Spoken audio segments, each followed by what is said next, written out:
Jangan lupa ya di subscribe, like, comment, share, dan tekan tombol loncengnya. Bismillahirrahmanirrahim. Assalamualaikum warahmatullahi wabarakatuh. Waalaikumsalam warahmatullahi wabarakatuh.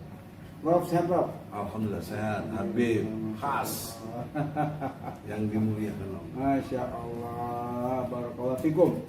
Amin amin.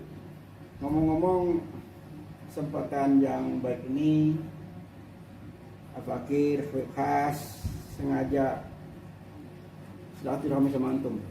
Iya, iya. Ya, ingin tahu lebih banyak tentang kondisi kekinian. Dengar-dengar antum katanya nyalek nih.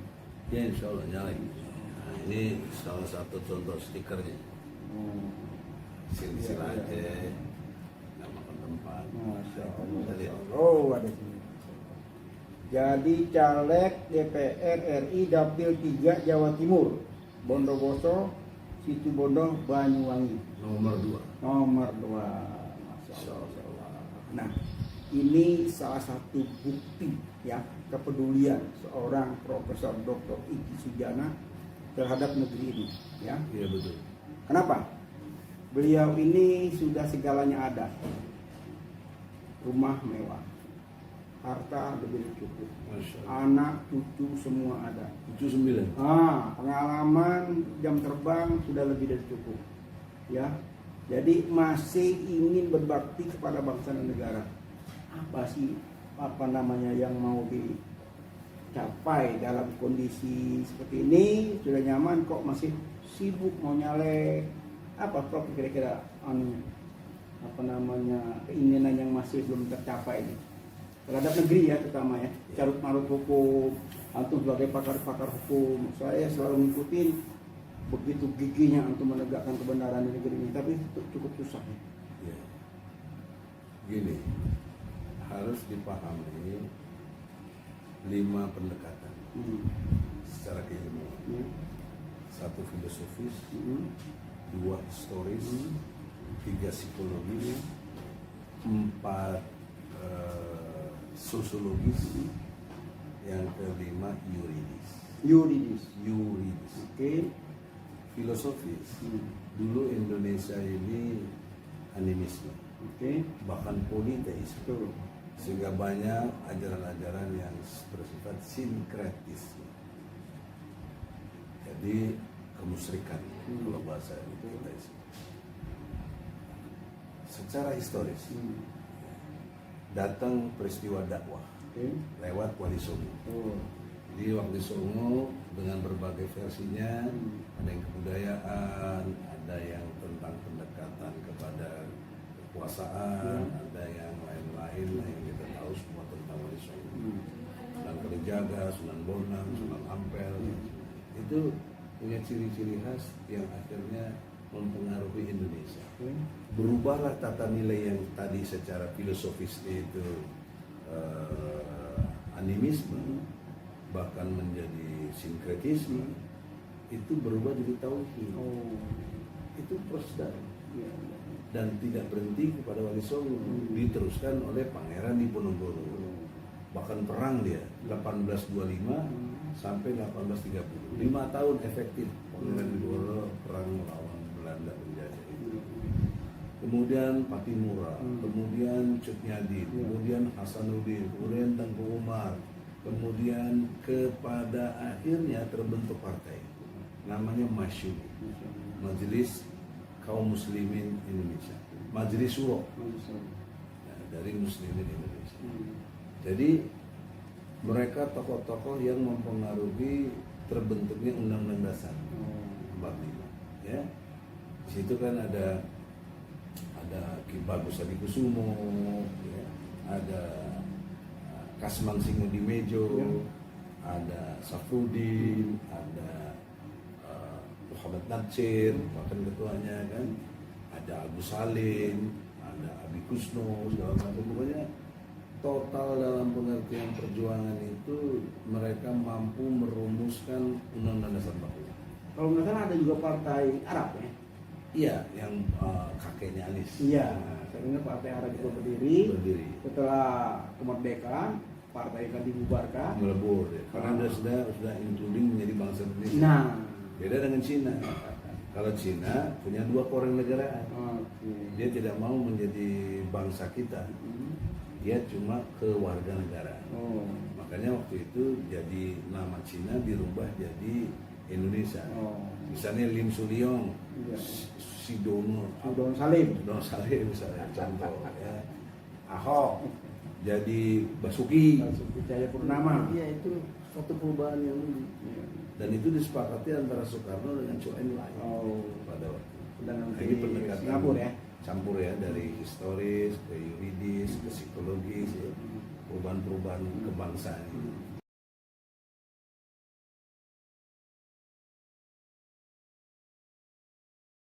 Al-Quran, sholat, infak. Karena menurut penelitian dari Monash University, rakyat Indonesia 73% tidak bisa baca Quran. 73%. Iya, jadi di atas 100-an juta. Kalau kita sekarang rakyatnya 276 juta, 73% itu berapa? Bisa 150 juta. Nggak bisa baca Quran. Yang kedua, 75% tidak sholat. Tidak sholat. Bayangkan. Masalah seriusnya adalah sholat. Inna sholata tanha anil fahsya'i wal munkar. Sholat itu mampu mencegah keji dan munkar. Nah, saya ingatkan juga kepada Anies waktu di Al Jazeera itu di Colonia ya, ada kita pertemuan tokoh-tokoh yang mendukung Anies di tempat Haji Aris. Itu Anda mau menggelar keadilan, Anda mau menunjukkan jalan yang lurus atau menempuh jalan lurus. Pertanyaan seriusnya, bagaimana keadilan mau tegak rakyat yang nggak baca Quran, nggak bisa, apalagi memahaminya. 75% tidak sholat, padahal sholat bisa mencegah keji dan munkar. 70%. 75, bayangkan. Jadi sangat miris hati saya dan kita juga. Jadi dakwah selama ini apa gitu? Gagal dalam pengertian membentuk Indonesia ini menjadi beriman dan bertakwa. Makanya ini harus jadi program, apalagi misinya untuk amar ma'ruf nahi munkar. Nah, inilah yang harus dipikirin. Jadi menurut saya jangan sok-sokan deh. Allah kan paling tahu bos. Tentang ASI ini Allah diatur program ini, makanya ada di surat Fatir surat ke-35 ayat 29. Tijaran tabur. Jadi ini satu bisnis, satu urusan yang nggak akan bangkrut, yang nggak akan rugi. Nah menariknya coba kita pahami, apa hubungannya bisnis dengan baca Quran? Apa hubungannya bisnis dengan pelaksanaan sholat? Apa hubungannya bisnis dengan infak?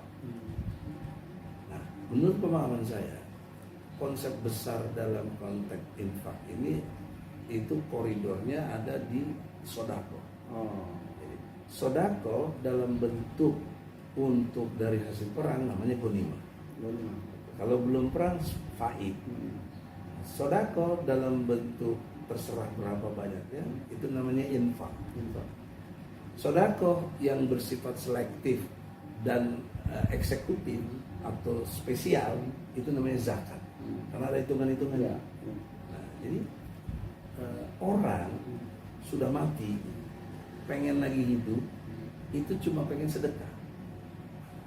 Ada di Al-Quran surat Al-Mu'minun, surat Munafikun ayat 10 ya. Jadi dia minta kepada Allah, ya Allah aku nggak kuat di neraka ya Allah, aku mau hidup lagi ya Allah. Mau ngapain hidup lagi? Aku mau sedekah ya Allah.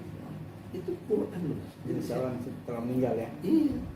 Jadi yang masih hidup nih, ente masih hidup orang kaya, saya lihat ente kan orang kaya, banyak rumahnya sih. Amin. Ada di Pondok Cabe, ada di Es Parman, ada di Banyuwangi, masya Allah. Mau dikasih markasnya lagi. Alhamdulillah. Ini saya di Banyuwangi nih, pakai dong markasnya. Insya Allah. Barakallahu fikum. Kasih tahu anak punya. Ini untuk fisabilillah bos, bukan buat main-main bos. Karena Banyuwangi itu pintu gerbang masuk ke Bali bos, kalau lewat darat.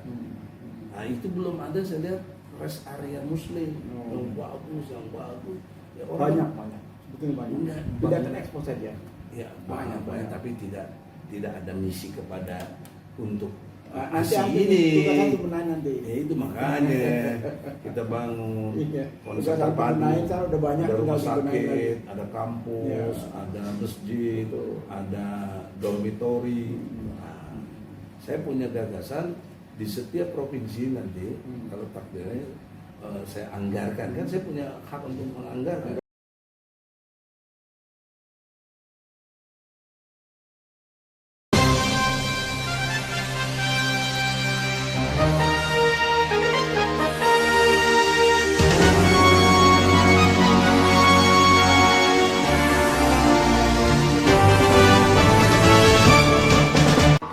Jangan lupa ya di subscribe, like, comment, share, dan tekan tombol loncengnya.